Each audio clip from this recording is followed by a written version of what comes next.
Hello, YouTube! I am Pinstar, and this is Crusader Kings 3 Strategy and Tactics Quick Tip. So, today's tip is going to be on the art of attracting good counselors and knights to your realm without spending too much money. Now, here we are starting out as a fairly humble thing. Count Lope Zentulas of Bigor, a two-county count. Not very terribly high on the pecking order, and we only got 26 gold to our name, so we can't be shelling out tons of cash for premium people to come join our courts. Luckily, there are ways for us to get really, really good people on the cheap without breaking the bank. So let's take a look at our council as we were given to it at the beginning of the game. Now, because we are Catholic Christians, we can't really do anything about our bishop. He's kind of meh. He's really kind of meh. But we can't just replace him. So unfortunately, we're going to be kind of stuck with him unless we go through the murder of him. But that carries its own risks and might not be worth it because we don't even know who his replacement's going to be. But we have several others in our court. Now, if you wanted to see if you have anybody in your court who's better, you can just hit this little button right here, and it will show you all the available candidates in your court. And we do have a better steward, but even then, a 10 stewardship is not terribly good. So how are we going to go and find someone to our court who might have better stats? Well, the best way to do that is to click on your court and look at your courtiers, and more specifically, look at your female courtiers. Ermendurga is currently one of my courtiers. She's actually my spy master. She needs to be replaced, not because she's terribly bad at spy mastering, but she don't like me. So I don't like disloyal spy masters. But first things first, we need a new steward. So what we're going to do is we're going to get her a spouse. And we are, actually, before we even do that, going back here to the council, one thing you can do to sort of maximize the number of people that you can get is have your spouse, and get a spouse for yourself if you need this, and have them help you with court politics. How much of a bonus that gives you depends on the stats of your spouse, but you want to maximize your diplomacy for this particular little gambit. Right then. So now what we do is we want to click this button, matrilineal. We want whomever we're going after to come to us. If we do a patrilineal, then she will leave our court to somebody else, and that's unhelpful to us. Then we just simply sort by stewardship here, and look at this guy. He doesn't seem to have anything that would cause us any specific problems, but he's got a 17 stewardship. So we'll do that, and yeah, we'll accept +1. So probably we wouldn't be able to get this guy if we weren't focusing on diplomacy here, because he just barely is considering it. But that's good enough for us, so we send proposal. And then in just a couple of days here,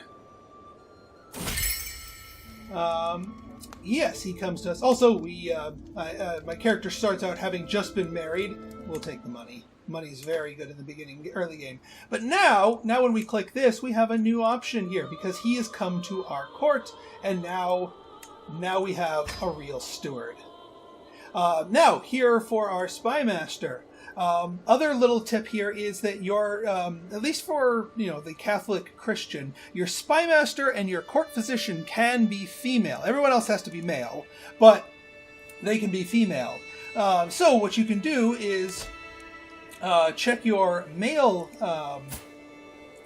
courtiers or knights or even vassals even, and do exactly the same thing. So let's find a female spy master. Oh my God! Look at her, a 24, and she's naturally she naturally likes me a little bit. But yeah, and now here we want this to be a patrilineal marriage because we want her to come to us. Send proposal.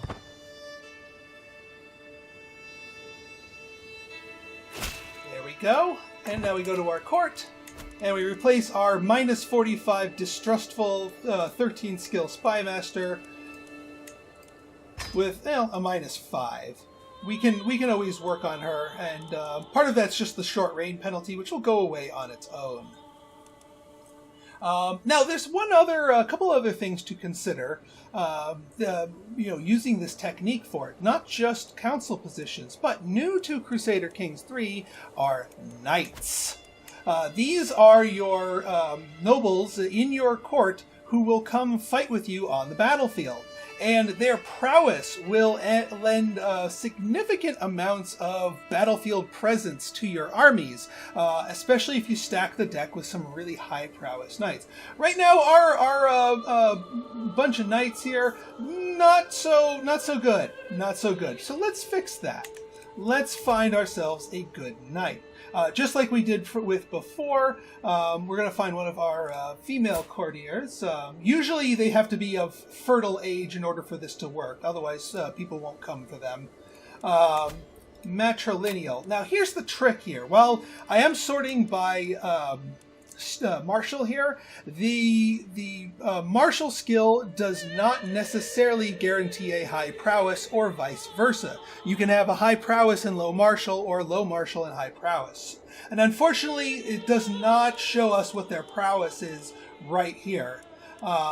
So you have to just click on their portraits to see. See, he's got a 21 martial, which actually we might want to pull him in just to get him in as our marshal.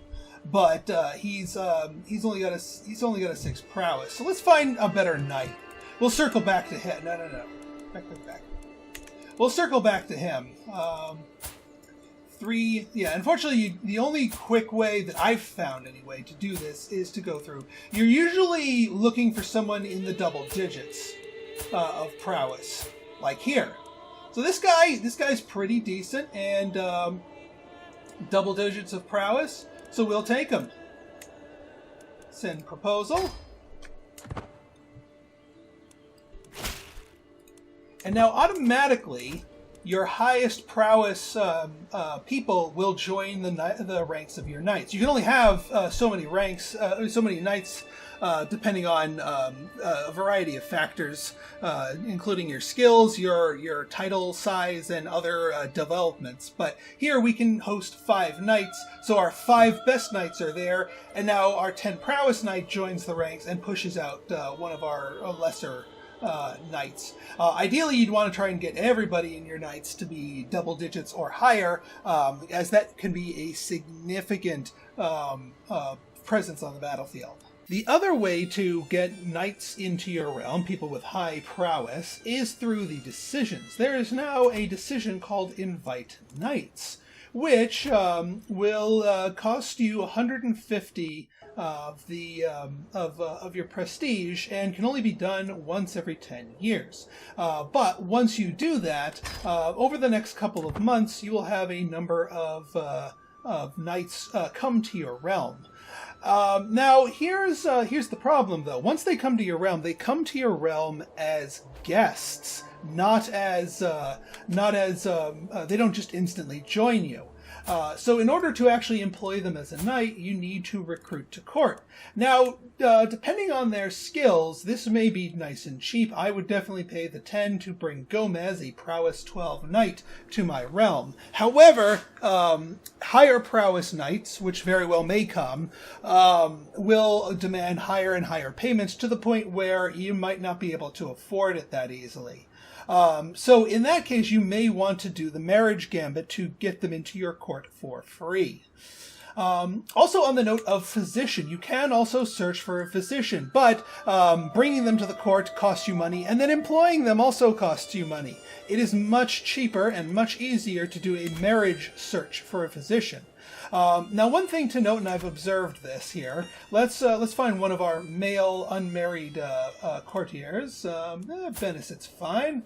Let's find someone with high learning. So the court physician is the other position that can be female employed, and even if they don't necessarily have a physician-specific trait, a really high learning will make them extremely effective at knocking out some of the lower level, wounded status, illness status, and what have you. And if you and or your knights are going to be participating in battle personally, you may want to have one on board. So we're going to go to here, get Gistreltrude, bring her into our realm. Once we get the marriage here, assigning your physicians a little bit different. What we want to do is go to the court.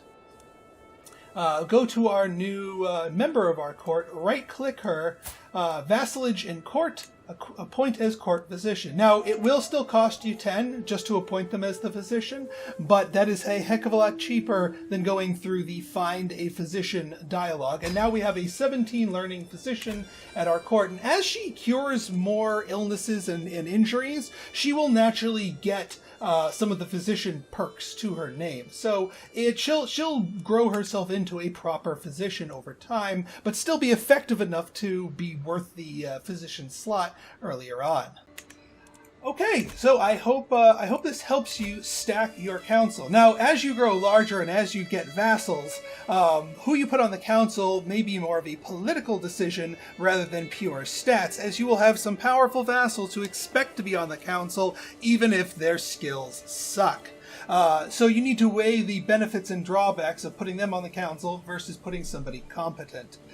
So I hope you guys found this useful. If you did, go ahead and hit that like button, hit that subscribe button, and leave me a comment, good, bad, or indifferent. Your feedback's always welcome. So until next time, this has been Pinstars signing out. See ya!